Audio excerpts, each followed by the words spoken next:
তারা আসলো, আমার স্পষ্ট মনে আছে, ডিসেম্বরের 30 তারিখ 2008 সালে আসলো তারা আমাকে দেখতে। দেখে তাদের পছন্দ হলো। ডিসেম্বরের 31 তারিখে আমার বিয়ের দিন তারা ঠিক করলো। জানুয়ারির 3 তারিখ আমার বিয়ে হবে। কারণ হচ্ছে ছেলে আমেরিকাতে থাকে, ছেলের হাতে বেশি সময় নাই, কি বলে এটাকে, ছেলেকে চলে যেতে হবে। হোয়াট ইজ ইউর রেসপন্স, মানে হোয়াট ওয়াজ ইউর রেসপন্স? আমার রেসপন্স ছিল যে বাবা মা যেইটা সিদ্ধান্ত নিবে আমি সেইটাই করব। মানে হয় না ওই টিনেজ বয়সে তো আমরা অনেক সময় ফল ইন থাকি কারো না কারো প্রতি বা ওরকম? না, ওই রকম কখনো ছিল না। ওকে। না, জানুয়ারির 3 তারিখে আমার বিয়ে হলো।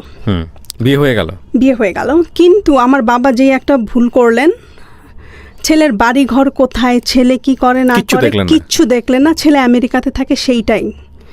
কারণ ছোটবেলা থেকে তার ইচ্ছা ছিল, আমি প্যান্ট শার্ট পরতে খুব পছন্দ করতাম, তো তার ইচ্ছা ছিল যে তার মেয়েকে সে আমেরিকাতে বিয়ে দিবে।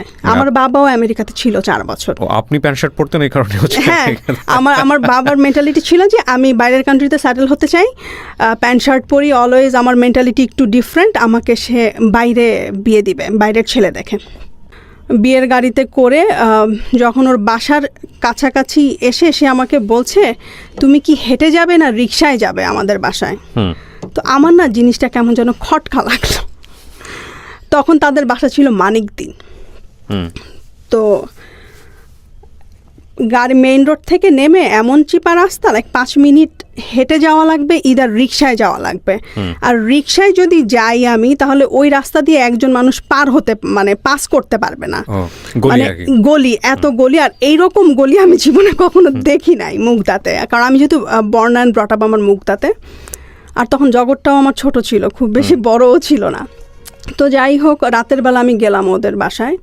সকালবেলা যখন ঘুম থেকে উঠলাম, বারান্দায় গেলাম, তারপরে দেখলাম যে ওদের বারান্দার ওখানে বিশাল বড় ঝিল।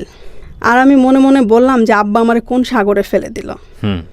ঝিল হলে তো খুশি হওয়ার কথা, সুন্দর দৃশ্য। না, আমার কাছে ওইটা ভালো লাগছিল না। মানে রাস্তাটা দেখেই আমার যেন ওই রাত থেকে ইমপ্রেশনটা নষ্ট হয়ে গেছে। আমি ছোটবেলা থেকে আমার যেরকম ড্রিম ছিল যে বিশাল বড় বাসা হবে, সব কিছু সুন্দর ঝকঝকে তকতকে হবে, একটা ড্রিম থাকে না মেয়েদের, যে আমার শ্বশুর বাড়িটা এইরকম হবে। হ্যাঁ, না, ড্রিম বয় বাদই দিলাম, বাট শ্বশুর বাড়িটা অনেক সুন্দর হবে, আমার বিয়েটা অনেক ধুমধাম করে হবে, বাট সেটা হয় নাই। ছোটখাটো একটা অনুষ্ঠান করে জাস্ট দিয়ে দেওয়া। আমাদের রিলেটিভস কেউ যদি তার সাথে কথা বলতো না, সে একই কথা বলতো যে আমি তো বিয়ে করতে চাই নাই, আমার ফ্যামিলি আমাকে জোর করে বিয়ে করিয়ে দিয়েছে। এটা মানে ছেলেটা বলতো সব সময়। তো আমি একদিন না খুব রাগ হয়ে ওকে বললাম যে এইটা তো দরকার কি ছিল। তো পরে আমি জানতে পারি এজ গ্যাপ কত ছিল তখন। ওর সাথে আমার এজ গ্যাপ ছিল 9 ইয়ার্সের। 9 ইয়ার্স। পরে আমি শুনতে পারি যে আমাকে যেদিন সে বিয়ে করে, মানে যেদিন আমাদের বিয়েটা ঠিক হয়, 31শে ডিসেম্বর থেকে 3 জানুয়ারি পর্যন্ত তাকে রুমে অলমোস্ট নজরবন্দি করে রাখা হয়। তারপরে সে আমাকে বিয়ে করতে আসে। ও ওখানে আমেরিকাতে একটা মেয়েকে পছন্দ করে, সিলেটি মেয়ে। ওই মেয়েকে যদি বিয়ে করে তাহলে তাদের সাথে আর যোগাযোগ করবে না, তারা তাদের ছেলেকে লুজ করবে। এটা আপনি শুনেছেন? শুনেছি।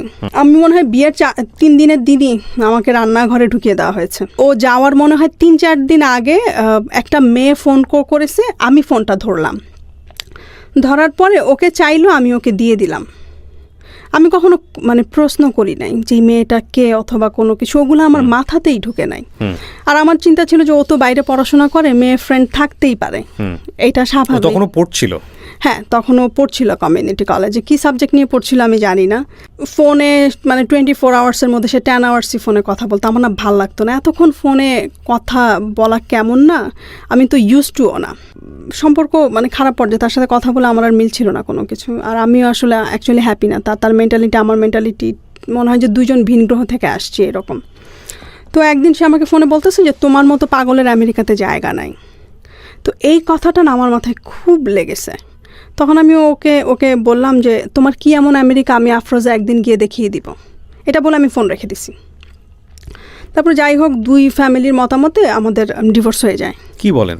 ও আমেরিকাতে থাকলো, আপনি বাংলাদেশে থাকলেন, মাত্র 14 দিনের সংসার ডিভোর্স হয়ে গেল? ডিভোর্স, হ্যাঁ, 6 মাসের মাথায় ওর দুলাভাই আমাদের বাসায় ডিভোর্স লেটার নিয়ে আসে। মানে ডিভোর্সের জন্য কি আপনি নিজে প্রিপেয়ার ছিলেন বা এরকম একটা হতে চাচ্ছে? আমি মেন্টালি প্রিপেয়ার ছিলাম, আসলে আমি মেনে নিতে পারছিলাম না। ডিভোর্স হয়ে যাওয়ার পরে এখন আমার মাথায় একটাই পোকা, যে নো ম্যাটার হোয়াট আমার আমেরিকায় যেতে হবে। আচ্ছা, তো আপনার ফার্স্ট জামাই যিনি আপনার মাথায় ঢুকিয়ে দিয়েছেন এই সেন্টেন্সটা, তোমার মতো মানুষের আসলে আমেরিকাতে জায়গা নেই, পাগলের আমেরিকাতে জায়গা নাই। আচ্ছা, তো তারপর আমি চিন্তা করলাম যে কিভাবে আমি আমেরিকা যাব। আর তখন সবসময় তাহাজ্জুদে নামাজ পড়তাম আর আল্লাহর কাছে কান্নাকাটি করতাম, আল্লাহ তুমি আমাকে একটা ওয়ে দেখিয়ে দাও। তারপর আমি না প্রথম আলো পত্রিকা আমাদের বাসায় রাখতো, তো ওখানে ওই যে পাত্র চাই পাত্রী চাই কলামটা আছে না, আমি প্রত্যেক দিন ওই যে পাত্র চাই বিদেশে থাকে আমেরিকা এগুলো দেখা শুরু করলাম। মানে আমাকে যেভাবেই হোক আমেরিকা যেতে হবে এবং যাওয়ার রাস্তা হচ্ছে আমেরিকান একটা পাত্রকে বিয়ে করতে হবে। হ্যাঁ, আমেরিকান পাত্রকে বিয়ে করতে হবে।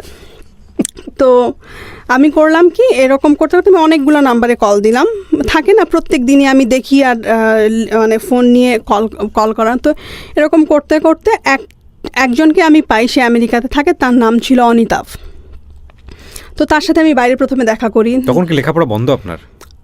তখন আমার লেখাপড়া বন্ধ, হ্যাঁ, ডিভোর্সের পর আমি পড়াশোনাটা স্টপ করে ফেলি। তো সে আমার সাথে দেখা করলো, সে আমাকে পছন্দ করলো, তার বয়স অনেক বেশি ছিল, 55+। তো সে আমার বাসায় প্রস্তাব পাঠায়, ঠিক আছে। নিশ্চয়ই আগে বিয়ে শাদী করা ছিল? না, বিয়ে শাদী করেনি। নো। আচ্ছা। তার মুখে না অনেক বসন্তের দাগ ছিল, বাট সে যখন ইয়াং ছিল তার চেহারা একদম ডুপ্লিকেট অমিতাভ বচ্চনের মতো ছিল। সে আমাকে তার ইয়াং কালের ছবি দেখিয়েছে, মুখে কি একটা স্কিনের প্রবলেম হয় এইরকম, মুখটা কেমন যেন আপনি নিজে দেখলে নিজেও ভয় পেয়ে যাবেন এইরকম তার চেহারা। তো আমাদের বাসায় যখন বিয়ের প্রস্তাব নিয়ে আসলো, আমার বাবা যখন ওনার চেহারাটা দেখলেন, উনি তার সাথে ওনার একটা ফ্রেন্ডকে নিয়ে আসছিলেন, ঠিক আছে। ফ্রেন্ডকে নিয়ে আসলেন, আসার পরে তো আমার বাবা ওনার ফ্রেন্ডকে বললেন যে ওর জায়গা যদি আপনার মেয়ে থাকতো তাহলে আপনি কি এই লোকটার সাথে তাকে বিয়ে দিতেন? তো সে বলল যে না চাচা, আমি যদি আপনার পজিশনে থাকতাম আমি দিতাম না। তো যাই হোক, আলটিমেটলি ওই রিলেশনটা আর কন্টিনিউ হলো না। আপনার টার্গেট ছিল যেভাবেই হোক আমার আমেরিকায় যেতে হবে।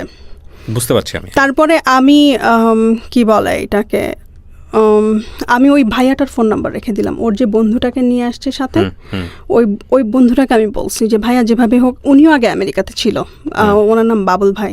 তো উনি বললো যে দেখো তো তোমার, তো আমি তাকে বলছি যে দেখেন আমি আসলে আমেরিকায় যেতে চাই, সেটা যেভাবেই হোক। তো সে আমাকে বলল দেখো আমার অনেক পরিচিত ফ্রেন্ড আছে যারা আমেরিকাতে থাকে, তো তুমি একটা কাজ করো, তুমি আমার ফোন নাম্বার রাখো, আমি তোমাকে যেভাবেই হোক আমি ম্যানেজ করে দেবো একটা ভালো ছেলে। তো পরে আমি বাবাকে বললাম যে আমি প্রাইভেটে ভর্তি হব, অলরেডি বিয়েতে ওখানে 1.5 বছর চলে যায়। তো 2 দিন পরে তার সাথে আমার দেখা হয়। ওই যে আমার একই কথা যে আমার আমেরিকান ছেলে বিয়ে করতে হবে, আমার আমেরিকায় যেতে হবে। আমেরিকান ছিল? হ্যাঁ, সেও আমেরিকান ছিল। ক্রেজি, মানে আমি জানি না, মানে এতটা ক্রেজি হওয়ার কি আছে? আই ডোন্ট নো, আমার মাথায় তখন যে আমার আমেরিকা যেতে হবে ওই রকম একটা ইভেন সে তো আপনার লাইফে নাইও, সে যে আপনাকে মাঝে মাঝে পোক করে তাও তো না, সে হারায় গেছে। আপনি গিয়ে একসময় আমেরিকাতে গেলেন কিন্তু সে তো দেখলো না, তাহলে কি দরকার আছে এটা? আই ডোন্ট নো, মানে জেদ মানে জেদ মানে যেতেই হবে। আর জেদ মানুষকে ধ্বংস করে অনেক সময়, ডেফিনেটলি করে, অনেক সময় করে। তো পরে আমি ওনার সাথে দেখা করলাম, দেখা করার পরে আমি ওনাকে বললাম যে আমি আমেরিকায় যেতে চাই, আমি শুনেছি আপনি আমেরিকাতে থাকেন, আপনার কাছে অনেক ছেলে আছে, তারা করবে, আপনি আমাকে একটা ব্যবস্থা করে দিবেন। তো সে আমাকে সাজেস্ট করলো যে তুমি ভালোভাবে পড়াশোনাটা কন্টিনিউ করো, আমি তোমার জন্য খুঁজবো আস্তে আস্তে। তো তার সাথে পরিচয় হওয়ার 1.5 বছর পরে তার একটা ফ্রেন্ডের সাথে সে আমাকে এঙ্গেজ করানোর চেষ্টা করে, কিন্তু আনফর্চুনেটলি ওইটা হয় না, গেল ওইটা। তারপরে আমি জুয়েলকে বললাম যে দোস্ত প্রথমটা তো কাজ হলো না, তুমি একটা কাজ করো। ও আমাকে বলেছে ঠিক আছে, আমার কাছে আরেকটা ছেলে আছে, তুমি ওর সাথে কথা বলে দেখো। তো আমি একদিন 2010 সালেই, হ্যাঁ 2010 সালে, এটা নভেম্বরের 25 তারিখ হবে। তো নভেম্বরের 20 তারিখ আমি ওকে বললাম কি ব্যাপার, তোমার ফ্রেন্ড তো আমাকে ফোন দিচ্ছে না। পরে আমি বললাম যে তুমি একটা কাজ করো, তোমার ফ্রেন্ডের নাম, আমি জুয়েলকে বলছি যে তোমার ফ্রেন্ডের নাম্বারটা দাও, আমি কল করি। ও আমাকে বললো যে না, আমার ফ্রেন্ড তোমাকে কল করবে, তাহলে তোমার ভ্যালুটা থাকবে তার কাছে। তো ঠিক আছে। তো ও নভেম্বরের 24 তারিখ আমাকে ফোন করে, ওনার নাম ছিল বা ডাক নাম। তো কথাবার্তা বলার এক পর্যায়ে সে আমাকে বলছে যে আমি না ফুচকা এখানে খেতে পারি না। সে কেন? বলে এখানকার পানিতে আমার প্রবলেম হয়, আমার পেট খারাপ হয়ে যায় বাইরের ফুচকা খেলে। তো আমি সে ওকে ফাইন। তো সে আমার সাথে দেখা করতে চায়। তো নভেম্বরের 25 তারিখে আমি সকালবেলা তার সাথে দেখা করলাম তার বাসায়। সে তখন বনানীতে থাকতো। তো আমি যাওয়ার সময় না ফুচকার সব কিছু নিয়ে যাই, যা লাগবে, ধনে পাতা, কাঁচামরিচ থেকে শুরু করে এভরি সিঙ্গেল থিং নিয়ে যাই। কেন নিয়ে যান? সে আমেরিকা যেতে হবে না, হ্যাঁ ইটস কাইন্ড অফ আমেরিকা যেতে হবে, প্লাস সে এটা খেতে পারে না। আমেরিকা, বাট বিষয়টা হচ্ছে কি ওনাকে কি আপনার পছন্দ হয়েছিল বা এরকম কোনো কিছু না? বলি আপনাকে, তো আমি যখন গেলাম, ও যখন দরজাটা খুললো, হ্যাঁ, আমি মনে মনে আমার ফ্রেন্ডকে গালি দিলাম যে আমার কোথায় পাঠাইছে, ওরে গালি দিচ্ছি আমি লিটারেলি। তো আমি ওর বাসায় ঢুকলাম, প্রথমে ওকে ভালোবাসি নাই, ওর বাসার প্রেমে পড়ে গেছি। আমার যে ড্রিম হাউস ছিল, ওই ড্রিম হাউসটা দেখলাম। আই ডোন্ট নো আমি তখন কেন করলাম এইটা, ঠিক আছে? তো কিন্তু আমার ওই ফ্রেন্ডটা বলেছিল ও খুব খুব ভদ্র, খুবই ভদ্র, অতটুকুই। ওর সম্পর্কে আর কিছু জানি না, ওর ফ্যামিলি কি করে, ওর কি পড়াশোনা, ও কি করে ওখানে, আমি কিচ্ছু জানি না। গল্প করতে থাকি আমরা, 32 বছরের ডিফারেন্স তখন মনে হয় নাই আমার। লাইক ওর সাথে যখন আমি গল্প করতাম, মানে আপনার থেকে ওর 25 বছরের ডিফারেন্স ছিল? 33 বছরের ডিফারেন্স ছিল। 33 বছরের ডিফারেন্স? হ্যাঁ, আমার তখন 20 বছর, ওর তখন 53 তখন ওর। কিন্তু আমার জন্য তখন ফ্যাক্ট ছিল না, আমেরিকা হলেই হয়। তো যাই হোক, ওর বাসার প্রেমে পড়লাম, বাসার সব কিছু আমার ভালো লাগলো। ওর খুব শৌখিন প্রকৃতির মানুষ ছিল। তো গল্প করলাম, তারপরে দিনটা ছিল বৃহস্পতিবার। ওর সাথে যখন আমার প্রথম দেখা হয় নভেম্বরের 25 তারিখ, ওইখান থেকে রিক্সায় করে সে আমাকে Mugda, like Kamalapur rail station পার হয়ে আরও ভিতরে আমাদের বাসা, সেই বনানী থেকে রিক্সায় করে সে আমাকে ওই দিন বাসায় পৌঁছে দেয়। শুক্রবারে আবার আমি গেলাম ওর বাসায়। কিন্তু আপনার ওকে তো ফার্স্ট টাইম দেখেছে, খুব একটা ভালো লাগেনি? না, ভালো লাগে না, কিন্তু ওর সাথে যখন আস্তে আস্তে কথা বলা শুরু করলাম, ওর আস্তে আস্তে না ভালো লাগাটা শুরু করলাম, মানে কথাবার্তাগুলো খুব ভালো লাগা শুরু করলো। ওর প্ল্যান ছিল যে ও বাংলাদেশে থাকবে না, ও আমেরিকা থেকে চলে আসে, বাংলাদেশে সেটেল হবে। কিন্তু 2 বছর বাংলাদেশে থাকার পরে ওর আর ভালো লাগে না। যেই মানুষটা 30 বছর আমেরিকাতে ছিল, তার তো এইখানে এসে ভাল লাগবে না। ও আমেরিকা থেকে সব কিছু গুটিয়ে চলে আসে, সে বাংলাদেশে থাকবে, বনানীতে সুন্দর একটা বাসা ভাড়া করে। ওই দিন প্রচণ্ড ঝুম বৃষ্টি, রাস্তার মধ্যে হাঁটু পানি হয়ে গেছে। তো আমার বাবা আমাকে, আমি যাব একবার নিচে নামছি, আমার বাবা আমাকে ধমক দিয়ে উপরে নিয়ে গেছে, বলে এই বৃষ্টির মধ্যে তো কুকুরও বের হয় না, তুই কেন বের হবি, তুই বের হতে পারবি না। আর আমার মাথায় চিন্তা, আমি তোকে কথা দিয়ে ফেলছি যে আমি সকাল 10টার মধ্যে যেভাবে হোক আমি বনানীতে থাকবো, আমার তো যেতে হবে। পরে চিন্তা করে আব্বাকে বললাম, বাবা আজকে তো ইউনিভার্সিটিতে যেতেই হবে, কারণ ঢাকা ইউনিভার্সিটির প্রফেসরের ক্লাস যদি মিস করি সে অনেক রাগ হয়ে যাবে। এই কথা বলে আমি একটা রিক্সা নিয়ে আমি চলে গেলাম বনানী। যাওয়ার পরে সে আমাকে বলল যে তোমার ফ্যামিলিতে কেউ আমার কথা জানে? আমি বলছি যে না, কেউ জানে না। না সরি, আমি এই কথাটা আমার মায়ের সাথে শেয়ার করেছিলাম যে মা, আমি এরকম একজনের সাথে কথাবার্তা বলি, ভালো লেগেছে। আমার ডিভোর্সের পরে আমার মা আমার বেস্ট ফ্রেন্ড হয়, আমি আমার মায়ের সাথে সব কথাই শেয়ার করি, আমি কোথায় কি করি না করি। তো আমার মা তখন আমাকে বলল যে তুই একটু আমাকে বিয়ে করার আগে, তুই যদি বিয়ে করতে চাস আমাকে একটু দেখাস বিয়ে করার আগে। তো ও যেদিন আমাকে বাসায় পৌঁছে দেয়, আমি গিয়ে আম্মাকে বলি যে আম্মা আসছিল। তো আম্মা বলে তুই আমাকে একটু ফোন করে বলতে, আমি না হয় বারান্দা থেকেই দেখতাম। যাই হোক, তারপর আমি ওর বাসায় যাওয়ার পরে সে আমাকে বলে যে তোমার ফ্যামিলিতে তোমার সাথে কার ফ্রেন্ডলি রিলেশনশিপ? আমার মায়ের সাথে, আর আমার মায়ের সাথেই মোস্টলি। তো আমাকে বলল যে তুমি তোমার মাকে ডাকো, তোমার বড় ভাইকে ডাকো। তখন আমি আমার বাবাকে প্রচণ্ড ভয় পেতাম। পরে আমি ওকে বললাম যে দেখেন মা যদি আসে, ভাইয়া যদি আসে, আপনাকে দেখে জীবনও এখানে বিয়ে দিবে না। তো ও বললো যে ঠিক আছে, তোমার মাথা গরম হয়ে আছে, একটা কাজ করো, তুমি লাঞ্চ করো, লাঞ্চ করে ঘুমাও, ঘুম থেকে উঠে মাথা ঠান্ডা করে চিন্তা ভাবনা করে আমাকে তোমার সিদ্ধান্ত জানাও। তো আমি লাঞ্চ করলাম, ঘুম থেকে উঠলাম, উঠে আমি বললাম যে না, আমি বিয়ে করব, আমি এক পায়ে দাঁড়া। তো ও বলে যে ঠিক আছে তাহলে চলো। প্রথমে আমরা বনানী মসজিদে যাই। মসজিদে গিয়ে ও একটা মুয়াজ্জিমকে জিজ্ঞেস করে যেখানে বিয়ে পড়ানো হয় কিনা। সে তখন জানতো না বিয়ে কোথায় পড়ানো হয়, ওর ধারণা ছিল যে বনানী মসজিদে বিয়ে পড়ানো হয়। তো আমরা বনানী মসজিদে গেলাম, যাওয়ার পরে ওখানে বললো যে না, আমরা এখানে বিয়ে পড়ানো হয় না, কাজী অফিসে বিয়ে পড়ানো হয়, আপনার গুলশান 2 নম্বরে কাজী অফিস আছে, আপনারা ওখানে যান। তো রিক্সায় করে গুলশান 2-এ গেলাম। আমরা একটা সিএনজি এলাকায় জিজ্ঞেস করলাম, সে বলে যে গুলশান 2-এ কোনো কাজী অফিস নাই, উত্তরা আছে কাজী অফিস, উত্তরা চলেন। তো ও বললো যে না, কি বলে, প্রত্যেকটা এরিয়াতে তো একটা করে কাজী অফিস থাকে। তো কে যেন রাস্তায় একজনকে জিজ্ঞেস করলো যে কাজী অফিস কোথায়, বললো যে গুলশান 1-এ। আবার গুলশান 1-এ গেলাম। আমরা একটা ওই যে কি বলে ইস্ত্রি করে যে ধোপার দোকান না, ওখানে কেউ জিজ্ঞেস করলো যে এখানে কোনো কাজী অফিস আছে কিনা গুলশান 1-এ। তো সে বললো যে না, আপনি গুলশান 2-এ যান, কাঁচা বাজারের উপরে দোতলায় কাজী অফিস আছে। ওখানে যাওয়ার পর একটা ঝামেলা হলো কাবিনের টাকা নিয়ে। কাজী জিজ্ঞেস করলো যে কত টাকা কাবিন। আপনারা দুজনেই তো, আর তো কেউ না? আর কেউ নাই। হ্যাঁ, সাক্ষী আমরা বলেছি যে আমরা পরের দিন এসে দিয়ে যাব। আচ্ছা, সাক্ষী, উকিল টুকিল সব কিছু। তো পরে আমাকে ও বললো যে তুমি বিয়ের কাবিনের টাকা কত চাও? তো আমি বলছি যে 50,000।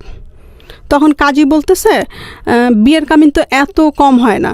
তো ও আমাকে বললো তাহলে তুমি কত চাও? আমাকে বলছে সে তাহলে 1 লাখই দাও। তখন কাজী বললো যে আপনাদের স্ট্যাটাস অনুযায়ী 1 লাখ যায় না। তো ও তখন বলতেছে তাহলে 10 লাখ দাও। আমি বলি যে না, কারণ কাজীরা যে প্রত্যেক লাখে 2,000 করে দেওয়া লাগে ওদেরকে। তা আমি বলি কেন শুধু 10 লাখ টাকা কাবিন দিয়ে 20,000 টাকা ওদেরকে দাও, আবার বিয়ের জন্য আরও 5,000, টু মাচ। আমি যে না, কোনো দরকার নাই। পরে কাজী ও বলতেছে তাহলে কাজী সাহেব আপনিই বলেন কোনটা আপনার মডারেট অ্যামাউন্ট হবে। তো কাজী বলে যে তাহলে 4 লাখ করেন। তো আমি যখন কবুল পড়ি তখন মাগরিবের আজান দিচ্ছিল।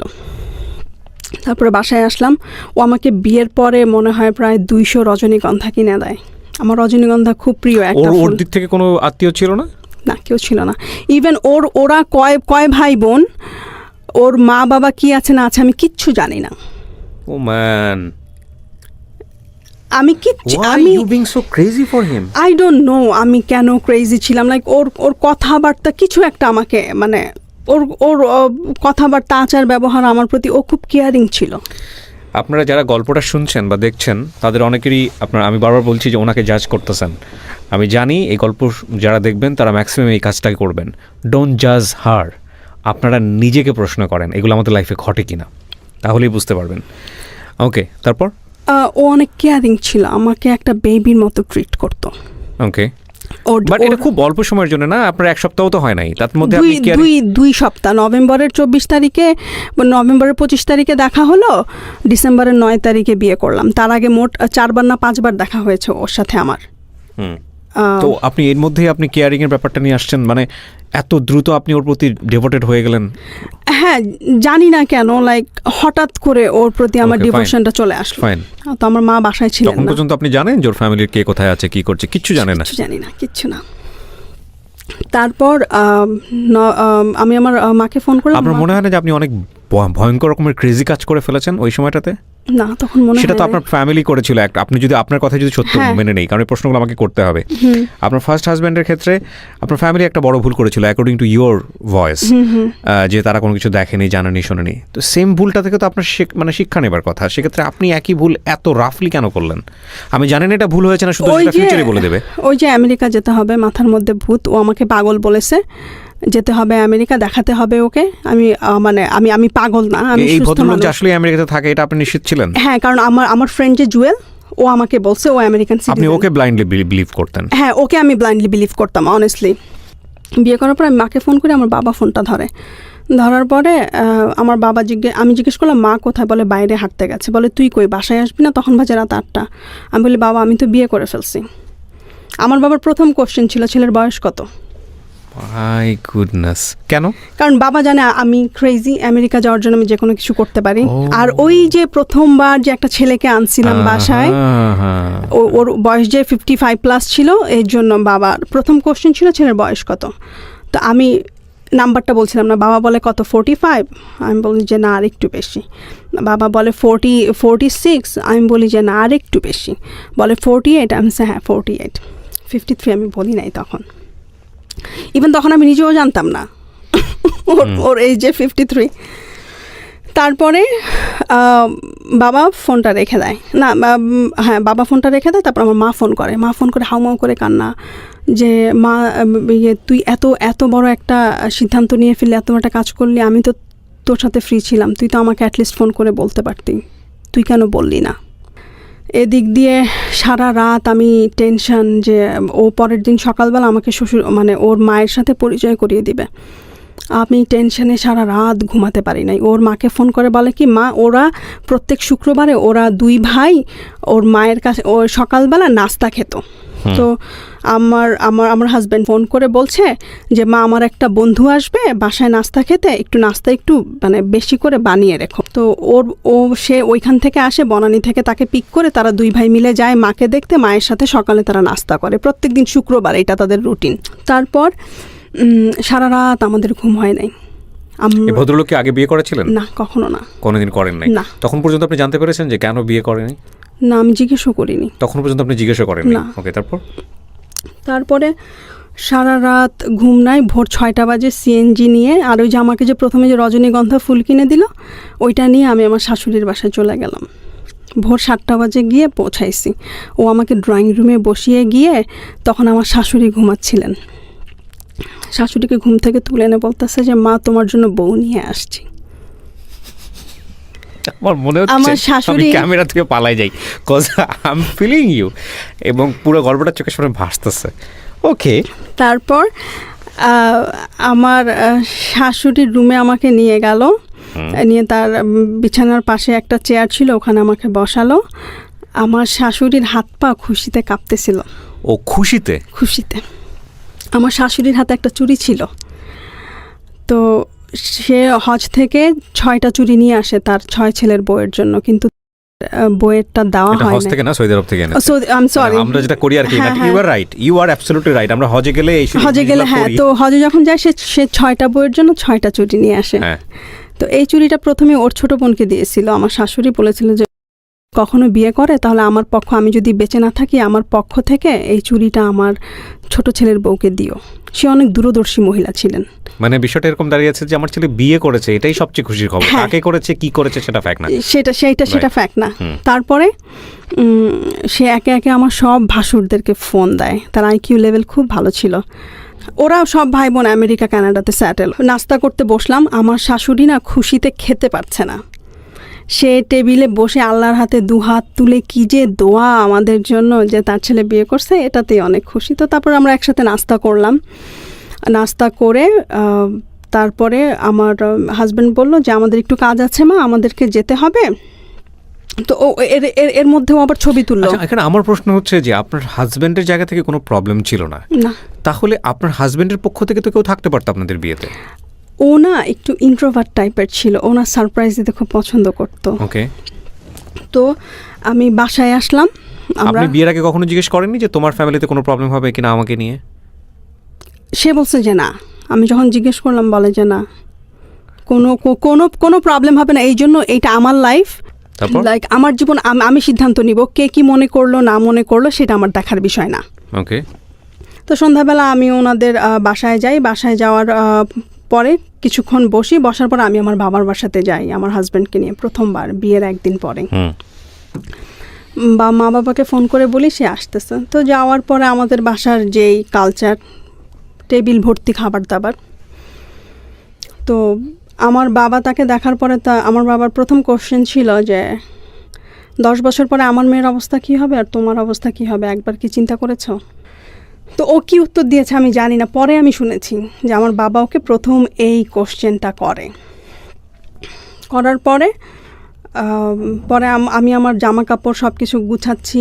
আমার বাবা এসে ওর সাথে কিছুক্ষণ কথা বললো, এসে দরজার সামনে বলতেছে যে ও একটা পাগল, ওর সাথে তুই জীবনে কখনো সংসার করতে পারবি না।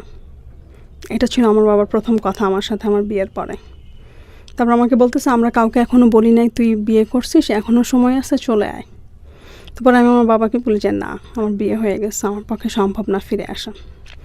এটা বলে তারপর আমার কাপড় চোপড় নিয়ে আমার মায়ের সাথে অনেকক্ষণ কান্নাকাটি করে আমি সারা রাস্তা কাঁদতে কাঁদতে আসি বনানীর বাসায়। তো যাই হোক, এইটার পর থেকে না ও আর কখনো আমাদের বাসায় আমি যে যাব ওইটাও সে পছন্দ করতো না।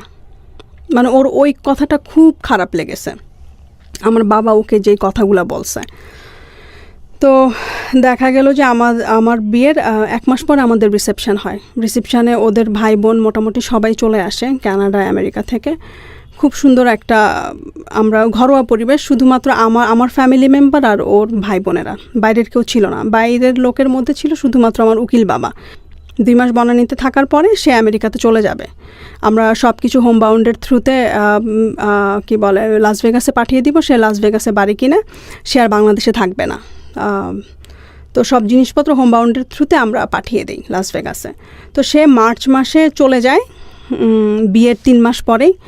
তো আমি বিয়ের 2 মাস বনানীতে থাকার পরে 1 মাস আমি আমার শাশুড়ির সাথে থাকি। তো আমার শাশুড়িকে আমার খুব ভালো লাগে, এত এত সুন্দর, এত ভালো মানুষ আমি মনে হয় আমার জীবনেও দেখি নাই। কারণ আমার তো তিক্ত অভিজ্ঞতা ছিল আমার প্রথম শাশুড়ির সাথে। তো আমার শাশুড়িকে মনে হয়েছে সে আমার জীবনে আমার একটা ফেরেস্তা, এরকম মনে হয়েছে। ওকে। তো আমি আমার শাশুড়ি খুব অসুস্থ, আমি তার টেক কেয়ার করি, সে আমাকে খুব ভালোভাবে অ্যাকসেপ্ট করে। আর আমি যখন ওনার টেক কেয়ার করি তখন সে আমাকে একটা কথা সবসময় বলতো। আমি যখন আমার ছেলেকে বলতাম যে বাবা তুমি কবে বিয়ে করবে, তখন আমার ছেলে আমাকে উত্তর দিত এমন এক মেয়েকে বিয়ে করবে যেই মেয়ে তোমার টেক কেয়ার করবে। আর মাথার মধ্যে একটা জিনিসই কাজ করতো যে আমি তো কয়েকদিন পরে আমেরিকা চলে যাব, তাহলে তো আমি আমার শাশুড়ির সেবা যত্ন করতে পারবো না। তো যতটুকু পারি আমার শাশুড়ির আমি সেবা যত্ন করে যাই। আর ওভার দ্য ফোনে অল দ্য টাইম বলতো যে নিজের উন্নতির জন্য কিছু করো, পড়াশোনা করো, এইটা করো, ওইটা করো। আমি না শুনতাম না ভাইয়া তখন। ওর কথা ছিল যে তুমি কেরিয়ার ওরিয়েন্টেড হও, জীবনে কোনো কিছু করো, আমেরিকা এসে তুমি পড়াশোনা করো। আর ওর একটা কথা ছিল যে তুমি অনেক ইয়াং, আমি জানি। বাংলাদেশে থাকাকালীন সে আমাকে বলতো যে তুমি অনেক ইয়াং, আমি জানি তুমি আমার সাথে থাকবে না সারা জীবন। তুমি যখন কলেজে যাবে, পড়াশোনা শেষ করবে, ভালো চাকরি করবে, তখন আমি দেখে শুনে একটা ভালো ছেলে দেখে আমি তোমাকে বিয়ে দিয়ে দিব। ও মাই গড।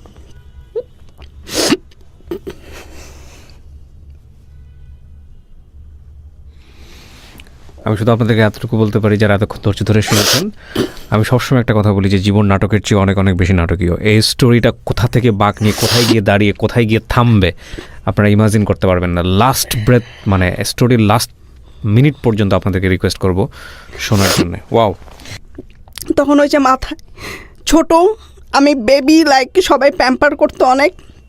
আর প্রত্যেক বছর শ্বশুরবাড়ি থেকে প্রচুর গিফট পেতাম আমি। ডিসেম্বরের 15 তারিখে আমি ফাইনালি ভিসা পাই। তখন আমাদের বিয়ের 2 বছর হয়ে যায়। আমি যখন ভিসা হাতে পাই, আমি মনে হয় একমাত্র ব্যক্তি দুনিয়াতে যে ভিসা পাওয়ার পরের দিনই ফ্লাই করে। মানে রাক্ষসের মতো অপেক্ষা করছিলাম আর কি, যেটাকে বলে ভিসা পেলাম।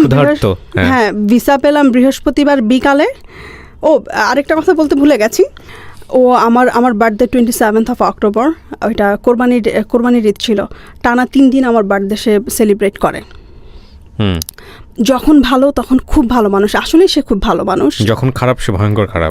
যখন খারাপ মানে কথা বন্ধ, ওইটাই আমার কাছে ভয়ঙ্কর খারাপ মনে হতো।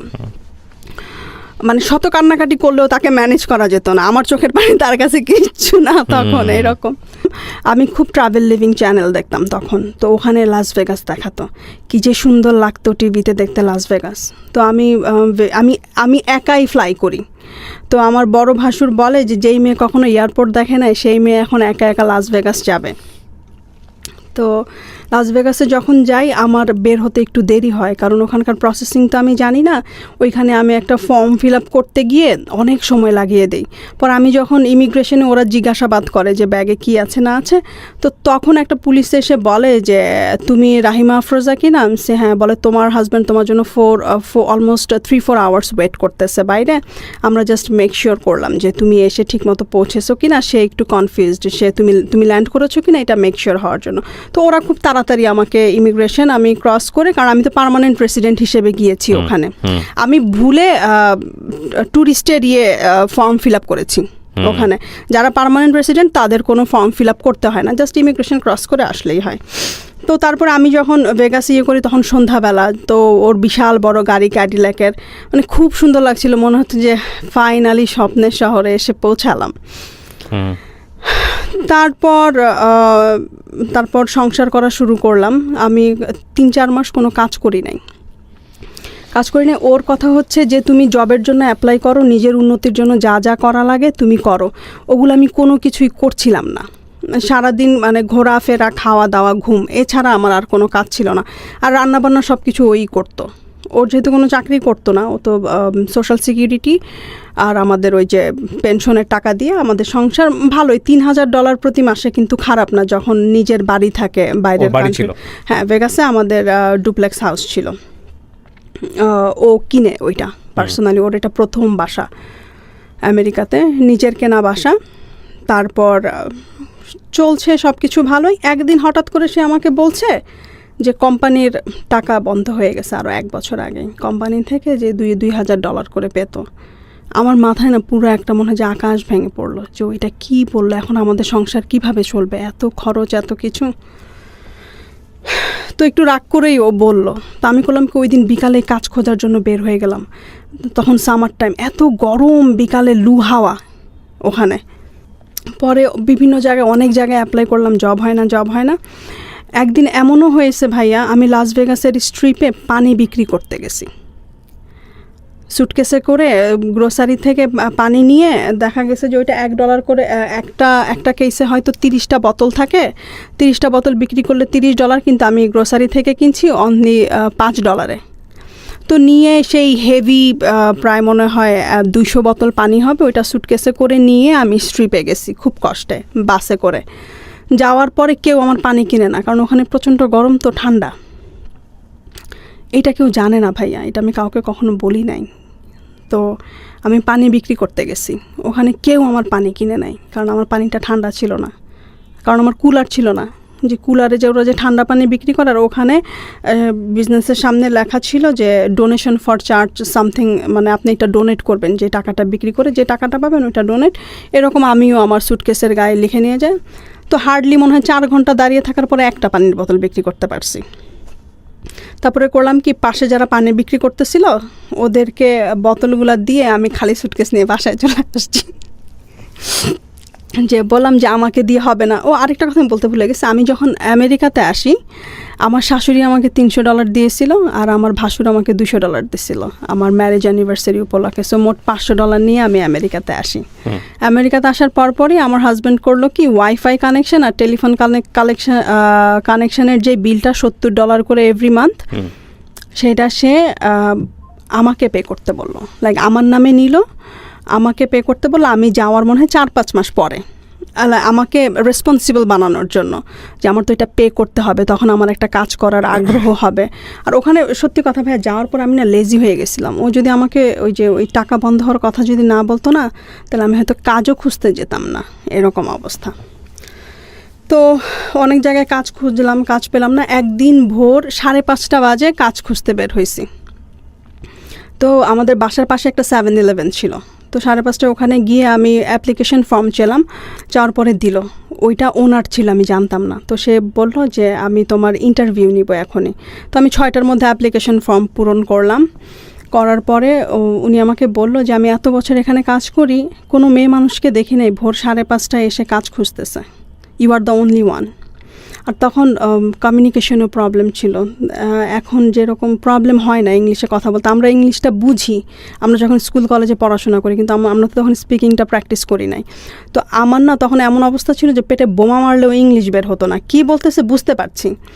কিন্তু ও তখন করতো কি, আমাকে বলতো যে তুমি ইংলিশ মুভি দেখো, ইংলিশ সব কিছু দেখো, আর আয়নার সামনে নিজে নিজে দাঁড়িয়ে প্র্যাকটিস করো কথাবার্তাটা করার জন্য, ঠিকঠাক করার জন্য। কারণ কমিউনিকেশন স্কিলটা এখানে অনেক ইম্পর্টেন্ট, সব কাজের ক্ষেত্রে লাগবে। এখানে কমিউনিকেশন স্কিলস যদি না থাকে তুমি কিচ্ছু করতে পারবে না। তো ও না ভবিষ্যৎ কিভাবে ভালো হবে, মানে ক্যারিয়ার কিভাবে বিল্ড আপ হবে, ওই কথাগুলো না সব সময় বলতো। ওগুলো আমার শুনতে ভালো লাগতো না। তখন কথা কি, আমেরিকাতে তো এসেই গেছি, আর আমেরিকাতে আসার 1 সপ্তাহ পরেই 10 বছরের গ্রিন কার্ড পাইছি। আমারে কি আর আমেরিকা থেকে ভাগাবে, এরকম একটা মন মানসিকতা। তো আমি ওখানে 3-4 মাস কাজ করি। কাজ করার পরে হঠাৎ করে আমার হাজব্যান্ড 2013 সালের 10ই অগাস্ট স্ট্রোক করে। আচ্ছা, সাডেনলি আমি কাজ থেকে বাসায় যাই, ওর সাথে কথা বলি, আমরা লাঞ্চ রেডি করব। এমন সময় হঠাৎ করে ও বলতেছে ওর প্রচণ্ড ঘাম দিচ্ছে আর মানে গরম লাগছে। ও বলতেছে আমার শরীরটা খুব খারাপ লাগছে। আমি ফ্যান ছেড়ে দিছি ভাইয়া, তারপরে দরদর করে ঘামাচ্ছে। তারপরে বাথরুমে গেল, প্রচণ্ড তার মাথা ব্যথার চিৎকার। স্ট্রোক হওয়ার 3 দিন পরে ও ফুললি কোমাতে চলে যায়। প্রায় 3 দিন কোমাতে থাকে। তো তখন ডাক্তার আমাকে বলছে যে এখন সব কিছু আল্লাহর হাতে, ওকে আমরা কোনো ওষুধ দিতে পারছি না, ব্লাড থিনার অথবা কোনো কিছু। কারণ ব্লাড থিনার দিলে দেখা যাবে যে ব্রেইনে ব্লিডিং হওয়া শুরু করবে, আবার এদিক দিয়ে ব্লাড থিনার যদি না দেয় তাহলে হার্ট অ্যাটাক হওয়ার পসিবিলিটি আছে। আমাদের হাতে কোনো কিছু নেই, সব কিছু আল্লাহর হাতে। দেখেন, মিরাকেলের জন্য অপেক্ষা করেন যদি কোনো মিরাকেল ঘটে।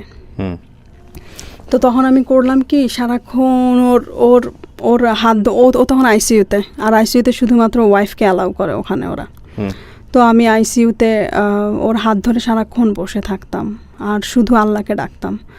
আর আমি যখনই নামাজ পড়তাম তখনই আল্লাহকে একটা কথা বলতাম যে আল্লাহ, আমি যাতে ওর সেবা যত্ন করে কবরে যেতে পারি, ও যতদিনই বাঁচে আমি যাতে ওর টেক কেয়ারটা করতে পারি। তারপরে ওর আত্মীয় স্বজন সবাই যায় 1 by 1 আমাকে টেক কেয়ার করার জন্য। বাট আমি টানা মনে হয় 25 দিন হসপিটালে ছিলাম ওর সাথে। টানা 25 দিন হসপিটালে থেকে বাসায় আসি, তখন হাতের অবস্থাও খারাপ, আমার একটা জবের দরকার। তখন বাঙালি এক ভদ্রলোক, ওখানকার কমিউনিটি লিডার, সে আমাকে তার অফিসে একটা জব দেয় 25 ঘন্টা। আর লাস ভেগাসে না প্রথম 6 মাস 1 বছর ফুল টাইম জব পাওয়া অনেক টাফ, ওখানে অ্যাভেলেবল না জবের। নিউ ইয়র্কে যেরকম জব অ্যাভেলেবল, বাট লাস ভেগাসে ওই রকম না, জব অ্যাভেলেবিলিটি খুবই কম। তারপরে যাই হোক, ওকে হসপিটাল থেকে আনার পরে ওকে হসপিটাল থেকে আনার মনে হয় 1 সপ্তাহ পরেই আমি কাজে জয়েন করি ওই বাঙালির অফিসে। তো এই জিনিসটা না ও পছন্দ করতো না যে আমি বাঙালিদের সাথে কাজ করি। আচ্ছা, ও বলতো যে বাংলাদেশের সাথে কাজ করলে তুমি কোনো কিছু শিখবে না। তো তারপর যাই হোক, ওর ব্রেন স্ট্রোক হওয়ার পরে ও বাসায় আসার পরে না মানে কেমন যেন হয়ে যায়, ওর কোনো কিছু বললেই অনেক রাগ হয়ে যায়। মানে ভালো কথা বললেও সে আমার মানে কেমন যেন একটা বিরক্তিকর একটা ভাব, এইটা ওইটা। তো তারপরে একটা সময় আমাদের যখন ঝগড়া তুমুল পর্যায়ে চলে যায়, তো আমরা আলাদা রুমে থাকা শুরু করি। কারণ ও কেন রাগ করতো সেটা তো জানতাম না কখনোই আমি। তো আলাদা রুমে থাকা শুরু করি। আলাদা রুমে থাকা শুরু করার পরে এরকম করে প্রায় 3 থেকে 6 মাস চলে যায়। হঠাৎ করে 2014 সালের মে মাসের 14 তারিখ আমার শাশুড়ি মারা যায়। আমার শাশুড়ি মারা যাওয়ার পরে ওর মধ্যে আমি আরও চেঞ্জ দেখতে পাই। তারপরে ও বাড়িটা বিক্রি করে দেয় হঠাৎ করে, লাস ভেগাসের বাসাটা। সে লাস ভেগাসে থাকবে না। তো ওইটা নিয়ে আমাদের মূলত অশান্তি ফ্যামিলিতে, যে আমি এত কষ্ট করে কাজ করি, বাজার করি, সব কিছু করার চেষ্টা করি। তো তারপরে আমরা বাড়ি বিক্রি করে মোটেলে উঠি। ঠিক আছে, মোটেলে উঠি। ওর কথা ছিল যে ও লাস ভেগাসের কোথায় ঘুরতে যায় নাই, ওর শখ ছিল আমাকে নিয়ে লাস ভেগাসের গ্র্যান্ড ক্যানিয়ন দেখা, এইটা দেখা, ওইটা দেখা, সব কিছু ঘুরবে ও। তো আমাকে বলে তুমি জবটা ছেড়ে দাও, জবটা ছেড়ে দিয়ে আমরা একটা কাজ করি। তখন আমি একটা ফুল টাইম জব পাই গ্যাস স্টেশনে, ফুল টাইম ক্যাশিয়ার। মোটামুটি ভালো ইনকাম করি, প্রত্যেক মাসে $3,000 $2,000 এরকম ইনকাম হয় সব কিছু নিয়ে। তো আমাকে বলে কাজটা ছেড়ে দাও, আমরা 2 সপ্তাহ ঘুরবো, ঘুরে টুরে তারপর আমরা মিশিগানে শিফট হব। তো আমি ওর ওই কথাটাতে আমি রাজি হই না। আমার কথা কি যে কাজ করে নেই, টাকা সেভ করে নেই, কারণ মিশিগানে গিয়ে কখন জব পাবো, কি পাবো না পাবো তার তো কোনো নিশ্চয়তা নাই, সব তো আনসার্টেনিটি সবখানে। ঝগড়া লাগার এক পর্যায়ে সে আমাকে বলতেছে তুমি যদি আমার সাথে মিশিগান যেতে চাও তোমার আজকে রাতে জব ছাড়তে হবে। আমি বলছি যে না, আমি জব ছাড়বো না, তুমি একটা কাজ করো, অ্যাড্রেস লিখে দিয়ে যেও আমাকে, আমি পরে গিয়ে তোমার সাথে জয়েন করবো।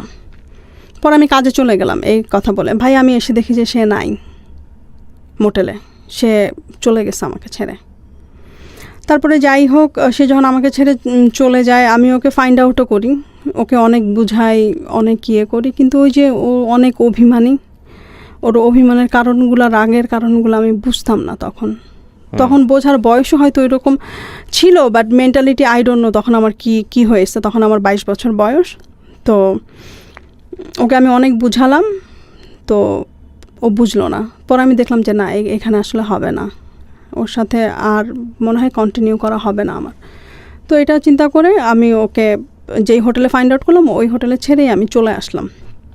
চলে এসে আমি বললাম যে এইখানে আসলে ওর মেমোরি নিয়ে না আমি থাকতে পারবো না, আমার পক্ষে থাকা সম্ভব না। তো তখন ওর একটা বন্ধুর বউ ছিল নিউ ইয়র্কে থাকে, ওই যে মাঝে মাঝে যে ও জ্বালা যন্ত্রণা করতো, আমি ওনার সাথে আমি ইয়ে করতাম, মানে ওর অভিমান, এত রাগ যে কোনো কারণে। তো আমি ওই আপাকে বলতাম সব সময়, ওর ফ্রেন্ডের ওয়াইফ, ওর ফ্রেন্ড মারা গেছে, তো আমি আপাকে বলতাম যে আপা আমি কী করবো, আমার কিছু ভালো লাগে। তো সে আমার বলতো যে তুই নিউ ইয়র্কে চলে আয়, নিউ ইয়র্কে অনেক অপরচুনিটি, কিছু না কিছু তুই অনেক ভালো করতে পারবি নিউ ইয়র্কে। তো ও যখন আমাকে ছেড়ে চলে গেল, তো আমি করলাম কি, আমি নিউ ইয়র্কে মুভ হয়ে গেলাম 2 দিন পরেই। নিউ ইয়র্কে মুভ হয়ে গেলাম, স্ট্রাগলের লাইফ শুরু হলো। আর এতদিন তো ছিলাম নিজেদের বাসায়, ছোটোবেলা থেকে শ্বশুরবাড়ি পর্যন্ত নিজেদের বাসায়, নিজেদের সব কিছু, একটা কর্তৃত্বের একটা ভাব ছিল, রাইট? যখন মানুষের বাসায় থাকতে গেলাম ভাইয়া, এই তো এখন মানে বাস্তবতায় পাড়া দিলাম। তো নিউ ইয়র্কে এসে অনেক কষ্ট করি, সত্যি কথা। কি বলে এটাকে, আমি প্রথমে ডাঙ্কিন ডোনাটে জব করতাম, ডাঙ্কিন ডোনাটের জবটা ছেড়ে দিয়ে, ওটা অনেক কষ্টের ছিল রাতের বেলা। তারপরে ড্যালি গ্রোসারিতে কাজ করি। আমি মোস্টলি ভোর 5টায় উঠতাম, 4টায় উঠতাম, 4টায় উঠে রেডি টেডি হয়ে 5টায় বের হয়ে যেতাম। ভোর 6টা থেকে কাজ, 6টা থেকে 3টা পর্যন্ত কাজ করতাম, 3টা পর্যন্ত কাজ করে আবার 6টা থেকে রাত 9টা পর্যন্ত নার্সিংয়ের ক্লাস করতাম। তার মধ্যে আমার তার সাথে কোনো যোগাযোগ নাই। তো হঠাৎ করে 2016 সালে সে আমাকে ফোন করে, প্রায় 2.5 বছরের গ্যাপে। 2.5 বছর কোনো কমিউনিকেশন ছিল না? কোনো কমিউনিকেশন ছিল না। আমি ফোন করি আমার ইয়ের জন্য, সার্টিফিকেটের জন্য। তো আমি বললাম যে আমার সার্টিফিকেটগুলো দাও, কারণ আমি তো সব কিছু মুভ করে ফেলছি মিশিগানের বাসায়, তো সার্টিফিকেটগুলো লাগবে, আমি পড়াশোনা কন্টিনিউ করতে চাই। তো ও আমাকে বলল যে সার্টিফিকেটগুলো, আর বেসমেন্টে পানি ঢুকেছিল, আর ওখানে অনেকগুলো জিনিসপত্র নষ্ট হয়ে যায়, আমারও অনেক ইম্পর্টেন্ট কাগজপত্র নষ্ট হয়ে গেছে। তো এইভাবে কথা বলা শুরু। তারপরে ও জিজ্ঞেস করলো যে তুমি কিভাবে এইখানে কি করো। তো আমি যে ফুল টাইম জব করতেছি, পড়াশোনা সব কিছু মিলিয়ে এইরকম চলছে। তারপরে আমি ওকে অফার দিলাম যে দেখো, এমন করে সম্পর্ক রেখে কী লাভ, আমাকে ডিভোর্স দিয়ে দাও তুমি। 2017 সালে আমি বলি, জানুয়ারি মাসে। আর ওরও অ্যাকচুয়ালি প্রবলেম হচ্ছিল, আমরা যেহেতু ম্যারিড কাপল, আমেরিকাতে সিস্টেম হচ্ছে যে ম্যারিড কাপল হলে আপনার যদি কোনো ইনকাম না থাকে, আপনার ওয়াইফের যে ইনকামটা হয় সেইটাতে আপনার বেনিফিটসগুলোতে এফেক্ট করে।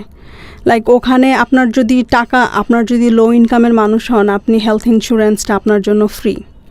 তো দেখা গেছে যে আপনার ওয়াইফের যে ইনকামটা হবে সেটা কাউন্ট করে ফেলবে, আলটিমেটলি কাউন্ট করে ফেলবি। হ্যাঁ, আর ও তো শারীরিকভাবে ও অনেক অসুস্থ, তো দেখা যেত যে ওর ট্রিটমেন্টের জন্য অনেক টাকা ওর পকেট থেকে পে করা লাগতো। আর আমেরিকাতে ট্রিটমেন্ট অনেক অনেক অনেক এক্সপেন্সিভ। হ্যাঁ, তো আমি বললাম যে এইভাবে রিলেশন রেখে কী লাভ, আমরা একটা কাজ করি, আমরা আলাদা হয়ে যাই।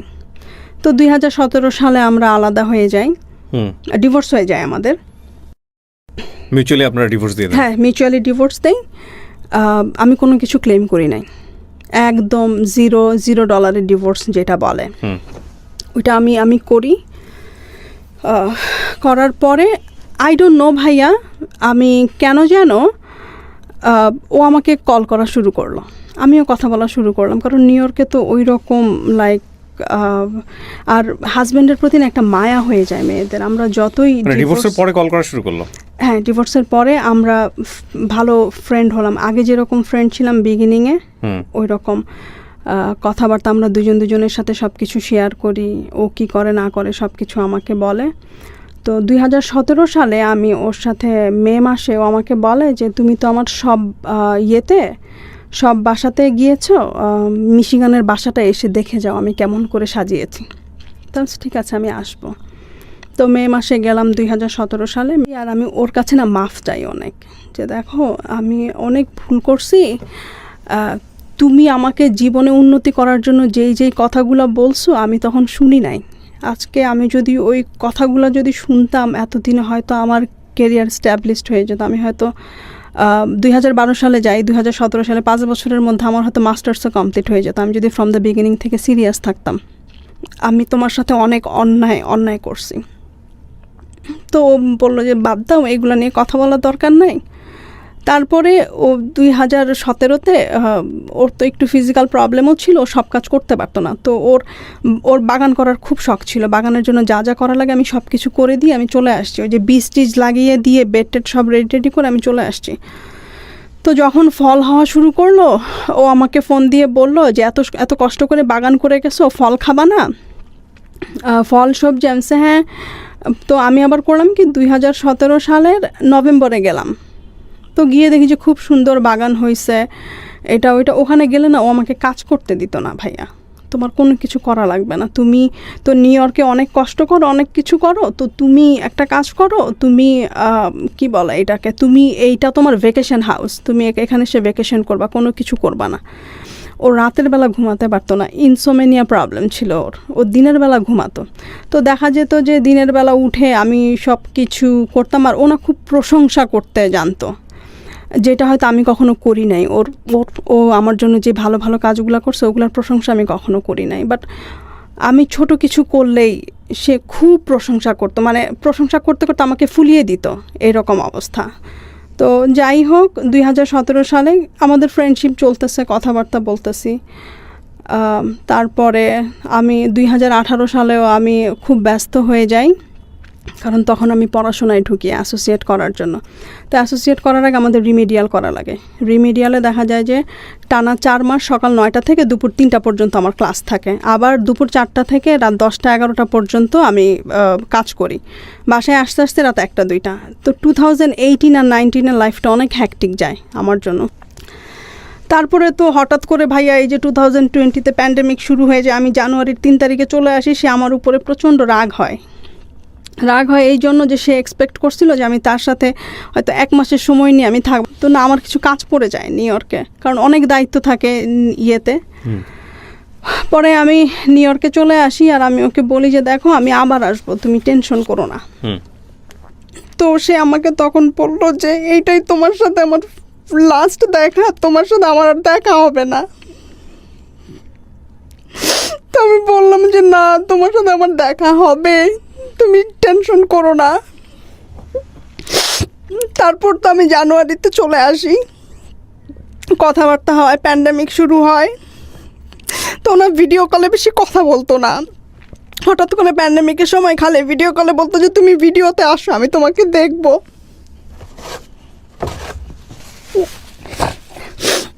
আর খালি বলতো যে আমি আর বেশি দিন বাঁচবো না, তোমার সাথে আর আমার দেখাও হবে না। তা আমি না এটা মানে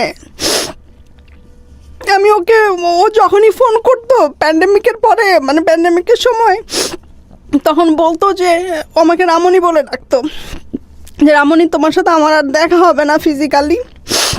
আমি বলি যে না, তুমি কি বলো, তোমার সাথে আমার দেখা হবে। তারপরে ও অনেক রিকোয়েস্ট করতো, তুমি একটু আসো, তুমি একটু আসো, আমি তোমাকে দেখবো, তোমাকে দেখতে খুব মন চাচ্ছে। তো আমি না প্যান্ডেমিকের জন্য যাই নাই, কারণ নিউ ইয়র্কের অবস্থা তো তখন খুব খারাপ ছিল। আমেরিকাতে ছিল তখন না বাংলাদেশে ছিল? ও তখন আমেরিকাতে, মিশিগানে।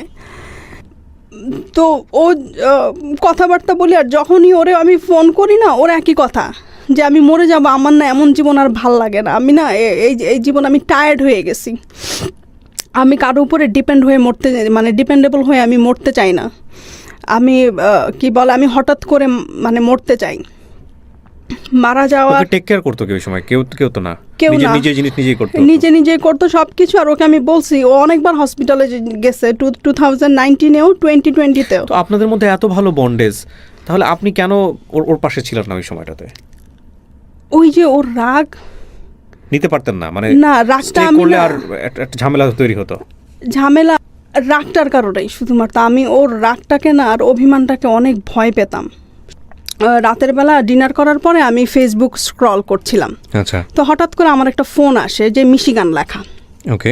তো আমাকে বলছিল যে আমি হসপিটালের ইমার্জেন্সি কন্ট্যাক্টে তোমার নাম দিয়ে রাখছি। তো আমি মনে করছি যে হয়তো ও আইসিইউতে, হয়তো আমাকে ওইখান থেকে ফোন দিয়েছে মিশিগানে। তো আমি না ফোনটা ধরছি, ধরার পরে আমাকে একটা মহিলা বলতেছে যে my name is Rashima, do you know mister Haque? I say yes, and then she asked me like what's the relationship between you and him, and then আমি ওকে বলতেছি যে he is my ex-husband. তো বলতেছে honey, I have a bad news for you. Then so what? He passed away yesterday Saturday evening at 6 o'clock. ভাইয়া বিশ্বাস করবেন না, আমার মাথায় না আকাশটা একদম ভেঙে পড়ছে মনে হয়। যে যেই মানুষটার সাথে আমি কথা বললাম শনিবারে, সুস্থ মানুষ, সে কিভাবে শনিবার বিকাল 6টায় চলে যায়। তারপর আমি ওকে জিজ্ঞেস করলাম যে ও কিভাবে মারা গেল। পরে বললো যে ফ্রন্ট ইয়ার্ডে তো ওই ফলের সময় অনেক পাতা পড়ে, শীত আসার আগে ওইটা ক্লিন করতে গিয়ে ওখানেই সামনেই মরে পড়েছিল। তারপর ওরা 911 কল করার পরে ওকে নিয়ে যায়, ওখানে অন দ্য স্পটেই ওকে ডেড ডিক্লেয়ার করে। তারপরে আমি করলাম কি, সাথে সাথে ওর ভাই বোনদেরকে মেসেঞ্জারে নক করলাম, কেউ আমার ফোন ধরে না। ওর যে ইমিডিয়েট বড় ভাই এখানে থাকে, ওই ভাইয়া ফোন ধরছে। ভাইয়া বলে ভাইয়া তো নাই। বলে কি বলো? আমি বলি যে হ্যাঁ। বলে কিভাবে কি হয়েছে? আমি বলি ভাই আমি ডিটেলস এখন বলতে পারবো না, আমি রাখি। তারপরে ওর ভাবি আমার ফোন পে কল দিল, নিউ ইয়র্কে যে থাকে, সে ফোন দিয়ে বলতেছে যে এরকম তো কল আসছে, আমি তো মনে করছি জাঙ্ক কল, আমি জাঙ্ক কল মনে করে কথা বলি নাই, আমি রেখে দিছি। পরে যাই হোক, ওর ভাই বোনরা ওর একটা ভাইয়ের বউ চায় নাই যে আমি ওর ফিউনারেলে যাই। তো আমি তাকে বলছি যে ভাবি আপনারা যদি যান মিশিগানে আমাকে একটু নিয়ে যান সাথে করে, কারণ আমার তো মাথা কাজ করতেছে না। কি বলে, আমি ওকে শেষ দেখা দেখতে চাই। কারণ তো অনেকবার আমাকে যেতে বলছিল, আমি তো প্যান্ডেমিকের জন্য ভয়ে যায় না, কারণ আমি যদি করোনা ভাইরাস নিয়ে যাই ওর কাছে, ও তো এমনিতেই অসুস্থ মানুষ, ও হার্টের পেশেন্ট, স্ট্রোকের পেশেন্ট, ওর খারাপের জন্য আমি যাই নাই। তো আপনারা আমাকে কাইন্ডলি নিয়ে যান। পরে ভাবি বলো যে ঠিক আছে আমি জানাবো। পরে দেখি যে রাত 12:30 বেজে গেছে, জানায় না ভাইয়া, আমার তো টিকিট কাটতে হবে। পরে আমি ওর নেইবারকে কল দিলাম, তো আমি ওরে বললাম যে আমি যদি আসি তুমি কি আমাকে নিয়ে যেতে পারবা? ওকে শেষবারের মতো দেখাতে। বলে যে হ্যাঁ পারবো, সমস্যা নাই। পরে আমি করলাম কি, নভেম্বরের 9 তারিখ সোমবার ভোর 6টার ফ্লাইটে আমি চলে গেলাম। তারপরে সোমবারে আর মর্গে আমাদেরকে ওর চেহারা দেখালো না, জাস্ট ছবি দেখালো। প্যান্ডেমিকের জন্য ওরা মর্গে কাউকে ঢুকতে দেয় না। তারপরে মানডেতে আমি ওর বাসায় আসলাম, দুপুরবেলা বাসায় এসে দোতলায় উঠলাম। উঠে ওর বিছানাতে গিয়ে কিছুক্ষণ আমি 5 মিনিট ওর বিছানাটা, ওর গায়ের স্মেলটা আমি নেওয়ার চেষ্টা করছিলাম ওই বিছানা থেকে। তো হঠাৎ করে না কেন জানি ভাই আমি ওর বেড সাইড ড্রয়ারের টেবিলটা আমি খোলার পরে ওখানে লেখা রাহিমা আফরোজা, আমার ফোন নাম্বার, আমার বাসার অ্যাড্রেস নিউ ইয়র্কের। তারপরে না আমি ওই খামটা পাই, এনভেলপটা, ওখানে দেখি যে একটা লকারের চাবি আর মোটামুটি ভালো একটা অ্যামাউন্ট, যেটা দিয়ে কিনা আমি সারা জীবন যদি এটাকে প্রপার ইউটিলাইজ করি মোটামুটি ভালোভাবে আমি চলতে পারবো। তো ওই জিনিসটা আমি দেখি, ওই জিনিসটা দেখা ক্যাশ ছিল না, ওগুলো ফিক্সড ডিপোজিটের নমিনি ছিলাম আমি। ও ফিক্সড ডিপোজিটের কাগজগুলো আপনি পেলেন, এটা আপনি মানে কখনোই জানেন নাই? আমাকে কখনো বলে নাই। এর জন্যই বারবার বলতো যে তুমি আসো মিশিগানে, আমি এখন রিয়েলাইজ করতেছি। তারপরে ফিক্সড ডিপোজিটের কাগজগুলো পাই। প্রথমে আমি একটা নমিনাল অ্যামাউন্ট মনে করছিলাম, আমি তো আমার মাথা ঠিক ছিল না। আমার 2টা ভাসুর গেছিল মিশিগানে, ওনারাই নিউ ইয়র্ক থেকে সব কিছু অ্যারেঞ্জ করছে ওকে দাফন করার জন্য। আর ওখানে তো দাফন করতে গেলে একটা হিউজ অ্যামাউন্ট লাগে ভাইয়া, $9,000 মতো লাগে। তো ওর ভাইরাই এটা করে। আমি বলছিলাম যে আমি কন্ট্রিবিউট করতে চাই। ভাইয়ারা বলে যে না, আমাদের নিয়ত ছিল যে ওর কিছু হয়ে গেলে আমি পে করব, এটা আমি পে করব, তোমার কোনো কিছু করার দরকার নেই। পরে আমি তো একটা নমিনাল অ্যামাউন্ট প্রথমে মনে করছিলাম সোমবারে বিকালবেলা। তো ওকে মঙ্গলবারে দুপুরবেলা আমরা দাফন করে আসলাম বিকালবেলা বাসায়। আসার পরে মঙ্গলবারে তো আমরা সবাই টায়ার্ড মেন্টালি ফিজিক্যালি। আর ওই বাসায় যাওয়ার পরে ভাই আমি পানি আর জুস ছাড়া আমি আমার গলা দিয়ে আমি কোনো সলিড ফুড নামাতে পারি নাই। মানে মনে হয়েছে যে এখানে যা কিছুই আমি খেয়েছি এই বাসায় আমি ওর সাথে খেয়েছি। আমি তো একা কখনো কোনো কিছু খাই নাই। তা আমি 4 দিন ছিলাম ও মারা যাওয়ার পরে ওখানে। তো মঙ্গলবার ওকে যখন দাফন করতে যাই, ওকে যখন দেখি ফিউনারেল হোমে, তখন আমি বলি যে আমি তো তোমাকে দেখতে আসছি, এবার তুমি চোখ দুইটা খুলো, তুমি একটু দেখো। সে চোখ আর খুলে না। এভরি রিলেশনশিপ একটু বেঁচে থাকতে পারে। আজকের এই গল্পটা থেকে শুধু এতটুকুই বলার আছে, আমরা আসলে কেয়ার করি না। মিসিং জিনিসটাই আমাদেরকে রিয়েলাইজ করে যে আমরা আসলে কতটুকু লাভ করি কোন একটা মানুষ। It's a very very interesting story, and the most important thing is that ওনাকে যেই জিনিসটা ওনার কাছ থেকে সবই আমার শোনা গল্প। I didn't query this because this is a very great limitation of this kind of story. ওনাকে যে বিষয়গুলো, উনি প্রপার্টিগুলো নমিনি করে গেছে, ওটা ওনার কাছ থেকে শোনেন যে এটা কী পরিমাণ অর্থ। হ্যাঁ, তারপরে আমি তো নমিনাল মনে করি, ওইটা নমিনাল একটা অ্যামাউন্ট মনে করছি। যাই হোক, সে যখন এইটা, আমি তার ভাইয়ের কাছে গেলাম, ডাক্তার ভাইয়ের কাছে গিয়ে আমি বললাম যে ভাইয়া, যে ও তো এটা দিয়ে গেছে আমাকে 90 লাখ, তো আমি এইটা করব না, আমি এটা নিতে পারবো না, এইটা দিয়েও আমাকে গিলটি করে গেছে, আমি ওর জন্য একটা মসজিদ করে দিব, আমি এইটাকে হাত দিতে পারবো না, কারণ ওর জন্য আমি কখনো কোনো কিছু করি নাই। তারপরে ভাইয়া বুধবার সকালবেলা ভাই আমাকে বললো যে তুমি সব কাগজগুলো আনো, এনে দেখে যে আমাকে বলে যে রোজা, এখানে তো 90 লাখ না, এখানে তো 1,70,00,000। তো আমি বলি ভাইয়া বিশ্বাস করেন আমি এগুলোর কিচ্ছু জানি না, আরও এগুলা করে আমার আরও গিল্টি করে দিয়ে গেছে, কারণ ওর জন্য আমি কিচ্ছু করতে পারি নাই। আর এই অপরাধ বোধ আমার সারাটা জীবন কাজ করবে। মারা যাওয়ার আগে 27শে অক্টোবর সবসময় আমার জন্মদিনে গিফট পাঠায়। তো 2019-এ ও $1,600 দিয়ে একটা কোট কিনে আমার জন্য পাঠায়। আমার জীবনের সবচেয়ে দামি গিফট ছিল ওইটা। তারপরে 2020-তে যখন আমার জন্মদিন হয়, 27 তারিখ, আমি ফোন করে বলি আজকে আমার জন্মদিন। বলে কি জানি কিচ্ছু মনে থাকে না, সরি আমি তোমার জন্মদিন ভুলে গেছি। সকালে কথা বললাম, রাত্রে ফোন করেছে আমাকে, ফোন করে বলে রামনি তুমি আমার কাছে কোনো টাকা ধার পাও? ওর মাঝে মাঝে যখন ওর একটু ফাইন্যান্সিয়াল ক্রাইসিস ছিল 17-18, তখন ওর ফ্ল্যাটটা বিক্রি হয় নাই। তো আমি ওকে বলেছি যখন তোমার টাকার দরকার হবে আমাকে বলবে, আমি তোমাকে হেল্প করব। তো যখন যা লাগতো আমি দিতাম, কিন্তু কখনো জিজ্ঞেস করতাম না যে তুমি কবে ব্যাক করবে কি না কি।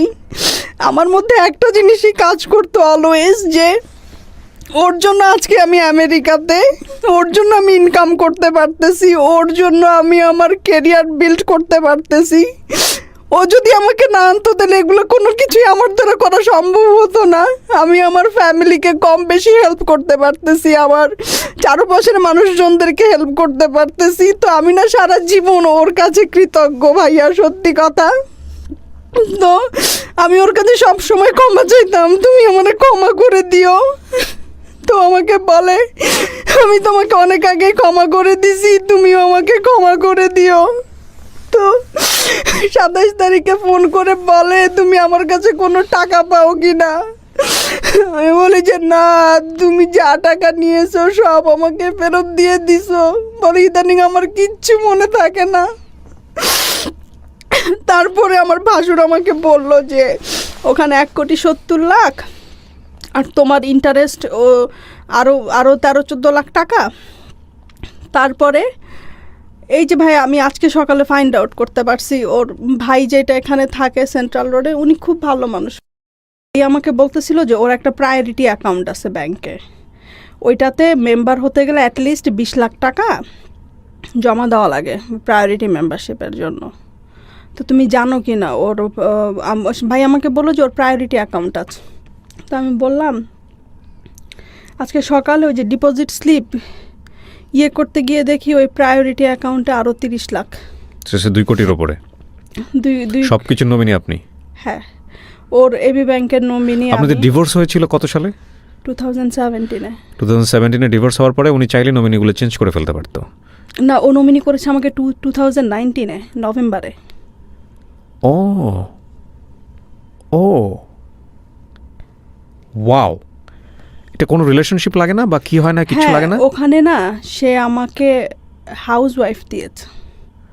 আচ্ছা। আর সে না এক্স ওয়াইফ কথাটা কখন উচ্চারণ করে নাই। আমি এটা কিভাবে বুঝেছি, একদিন আমরা বাইরে রেস্টুরেন্টে খেতে গেলাম, তো টেবিল অনেক কম ছিল, তো আমরা একটা টেবিল শেয়ার করলাম। তো একটা লোক জিজ্ঞেস করলো, ও তোমার কী হয়? বলে যে আমার ওয়াইফ হয়। তার 1 মিনিট পর আমার জিজ্ঞেস করলো, আমাকে বললো, রামনি তুমি কি রাগ করছো যে আমি তোমাকে আমার ওয়াইফ বলছি? আপনাদের রিলেশনশিপটা এরকম হলো কেন? আপনি কেন আপনি কখনো জিজ্ঞেস, আপনি তো গিল্টি ফিল করেন, সেটা আমি এপিসোড যারা দেখবেন সবাই বুঝবে, ডেফিনেটলি আপনি গিল্টি ফিল করেন, কিন্তু আপনার এই সিচুয়েশন হওয়ার পেছনে যথেষ্ট কারণ ছিল। কিন্তু আপনার এই গল্প শুনে একটা শিক্ষা আমার নিশ্চয়ই এসছে, সেটা আমি শেয়ার করবো আমার দর্শকদের সঙ্গে। কিন্তু এই জীবনটা তো এরকম হওয়ার কথা ছিল না, এরকম কেন হলো আপনার কি মনে হয়?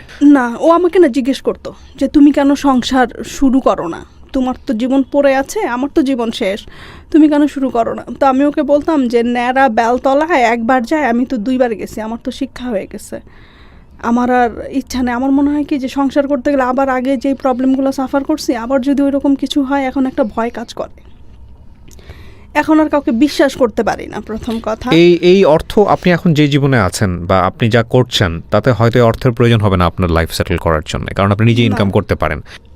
ওনার ফ্যামিলির দিক থেকে কি কোনো ধরনের কোনো চাপ আছে এই অর্থ নিয়ে? না না, ওদের একটাই কথা, ওরা খুব ভালো মানুষ, এটা আমি বলবো। তারা আমার সাথে কখনো খারাপ কোনো কিছু করে নাই, আমার শ্বশুরবাড়ির লোকজন কখনোই না। আমার ভাসুর আমাকে বলছে যে এটা শেষ ইচ্ছা ছিল, আমরা ওর শেষ ইচ্ছার রেসপেক্ট করব, ওদের কারো কোনো সে নাই।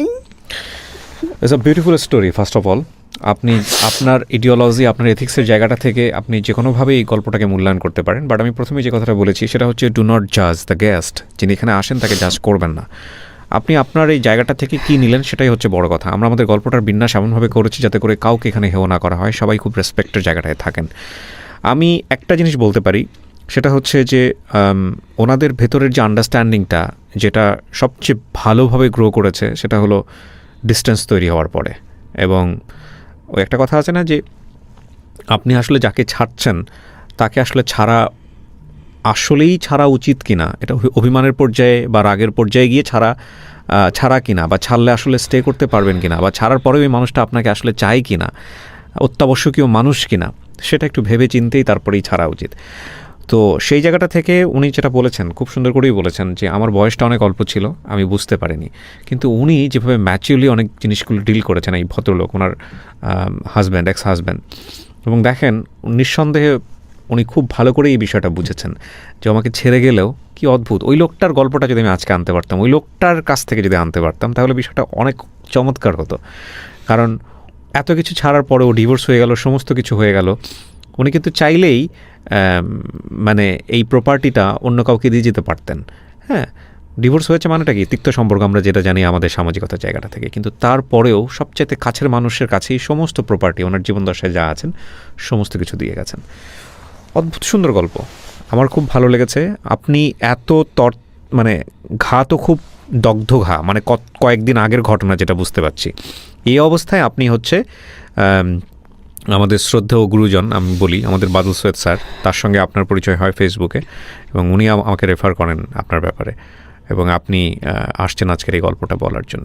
আমি শুধু একটা প্রশ্ন করেই আজকের এই অনুষ্ঠানটা শেষ করতে চাই, আপনি গল্পটা কেন বললেন এই গল্পটা? কারণ আপনার এই উত্তরের মধ্যেই অনেক বড় মেসেজ থাকবে আমি বিশ্বাস করি।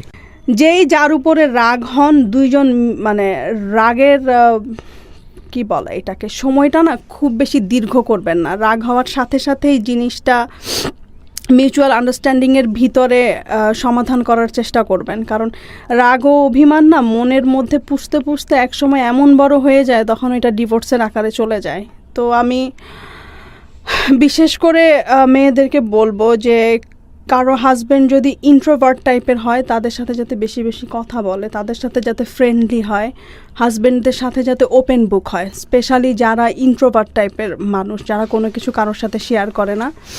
আপনার এই গল্প শুনে অনেক মানুষই আপনাকে, যেহেতু এটা সোশ্যাল মিডিয়াতে যাবে, অনেক মানুষই আপনাকে তীক্ষ্ণ মন্তব্য করবে, বাঁকা মন্তব্য করবে, এবং খুব কমন একটা মন্তব্য আসতে পারে যে টাকাটা যদি আপনি না পেতেন বা যদি আপনার এই ব্যাংক অ্যাকাউন্টের এই নমিনিগুলো আপনি যদি না হতেন, তাহলে কি কৃতজ্ঞতা বোধ বা ভালো লাগাটা বা ভালোবাসাটা বা আজকের অনুষ্ঠানে আপনি আসতেন কিনা? আসতাম। ওর কথাগুলা বলতে, যে ডিভোর্সের পরেও না ভালো সম্পর্ক মেনটেন করা যায় এক্স হাজব্যান্ডের সাথে, ফ্রেন্ডের মতো। প্রিয় দর্শক এবং শ্রোতা, লাইফের আরেকটা এপিসোড আমরা শেষ করলাম। This program is produced by studio of Creativerse and planning and hosting by আমি আর্চি কিবরিয়া। প্রতিটা গল্পই আমাদেরকে কিছু না কিছু শেখাবে। সম্পর্ক বিষয়টা চর্চার মতো। আমি এটা বলছি মানে যেটা আমার জীবনে সত্য বা আপনি দেখছেন মানে যে আপনার জীবনে সত্য, বিষয়টা এরকম নয়। কারণ এর চেয়েও বড় ভুল, এর চাইতেও বড় রকমের প্রবলেম এটা আমাদের ব্যক্তি জীবনে থাকতে পারে, সেটা হয়তো অন্য রকমই।